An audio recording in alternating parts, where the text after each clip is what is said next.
Good morning students, hope you are doing well. पिछली बार आपने अच्छे से रिवाइज कर लिया होगा ऑर्गेनोमेटेलिक केमिस्ट्री का चैप्टर, और आज हम नया चैप्टर शुरू करेंगे, that is bio inorganic chemistry. तो इसके नाम से ही आपको पता लग रहा है कि bio inorganic chemistry means role of inorganic chemistry in biological system. और इनऑर्गेनिक केमिस्ट्री में सभी आपके मटेरियल्स हो सकते हैं, इसमें आपके मेटल्स भी हो सकते हैं और नॉन मेटल आयंस भी हो सकते हैं। दोनों ही they play very important role in the biological processes. तो यही बायो इनऑर्गेनिक केमिस्ट्री की अगर हम डेफिनेशन की बात करें तो bio inorganic chemistry is that branch of chemistry which explain the role of inorganic materials, both metals and non-metals, in biological processes.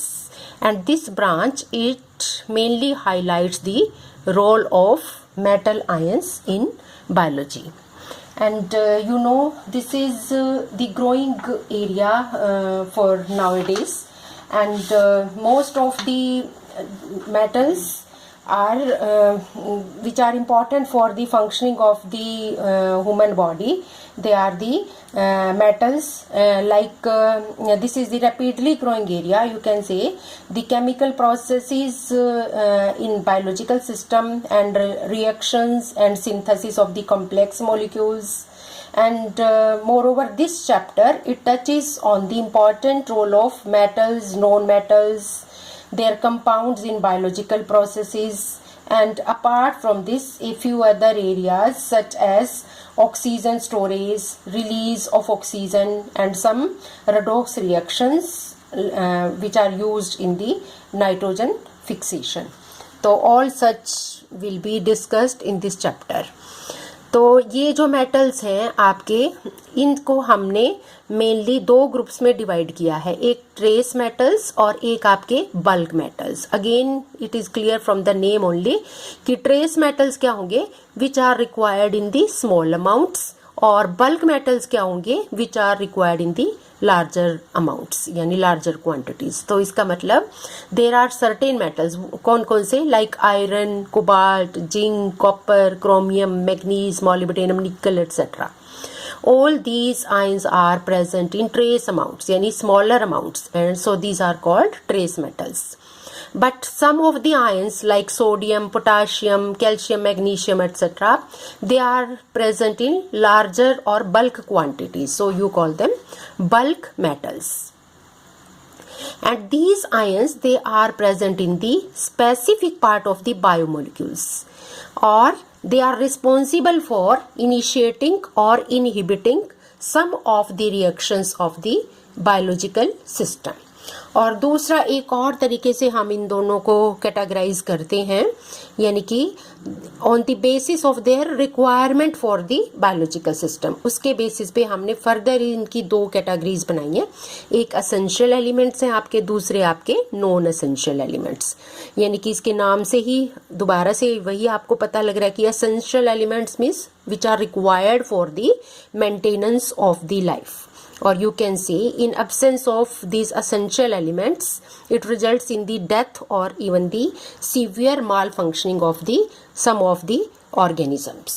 And non essential elements kya hain, these elements which do not play any significant role in the biological system. Such elements are not required or for the survival of the biological system, or for the survival of the living system. Like living system का मतलब आपका plant kingdom भी आ गया इसमें, और आपका animal kingdom भी आ गया। तो जो नहीं रिक्वायर्ड है, such elements are known as non essential elements. Now we will talk about the criteria which make such elements essential elements. तो कौन कौन से क्राइटेरिया हैं जिसके बेसिस पे हमने इनको असेंशियल एलिमेंट्स कहा है, तो वो क्या होने चाहिए, ये क्राइटेरिया फुलफिल करना चाहिए। सबसे पहला क्राइटेरिया क्या है, element should be present in tissues in comparable concentrations, यानी एक पर्टिकुलर कंसंट्रेशन उस एलिमेंट की टिश्यूज में होगी तो हम उसको कहेंगे this is the essential element. Number 2, absence causes physiological deficiency or you can say abnormality in the biological system. अगर ये वाले essential elements आपके अगर absent हैं तो इसका मतलब किसी ना किसी organ की आपकी माल फंक्शनिंग हो जाएगी, प्रॉपर फंक्शनिंग नहीं होगी. Third, the deficiency can be removed by addition of that element. अगर बॉडी में इसकी डेफिशिएंसी है तो एक्स्ट्रा अगर आप डाइट में उसको ऐड कर दें तो that deficiency will be removed. The deficiency or abnormality is accompanied by the specific biochemical changes. तो उससे obviously अगर एसेंशियल एलिमेंट में से किसी की भी डेफिशिएंसी होगी तो बायोकेमिकल प्रोसेस आपका चेंज होगा और दैट कैन बी प्रिवेंटेड और removed by adding that element in the diet. यानी कि वो डेफिशिएंसी आपकी रिमूव हो जाएगी अगर आप उसको डाइट में इंक्लूड कर लें.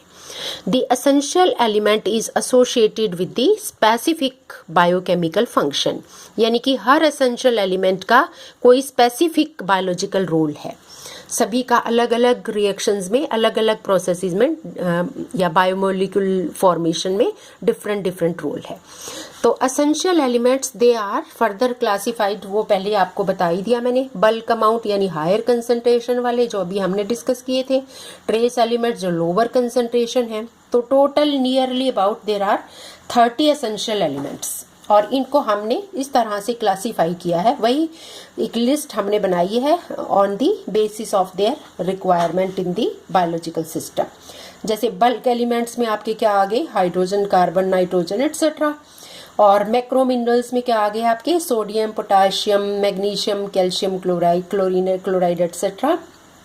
ट्रेस एलिमेंट्स में क्या आ जाएंगे, iron, zinc and copper. Ultra traces क्या होंगे, जो ट्रेस एलिमेंट से भी कम यानी कि सबसे ज़्यादा हायर कंसंट्रेशन बल्क एलिमेंट्स की होगी, फिर नियर अबाउट मैक्रोमोलिक्यूल्स की, फिर trace elements which are required in the smaller amount. Ultra traces means still smaller even than the trace elements, उनसे भी ज़्यादा कम क्वांटिटी में आपको ये चाहिए.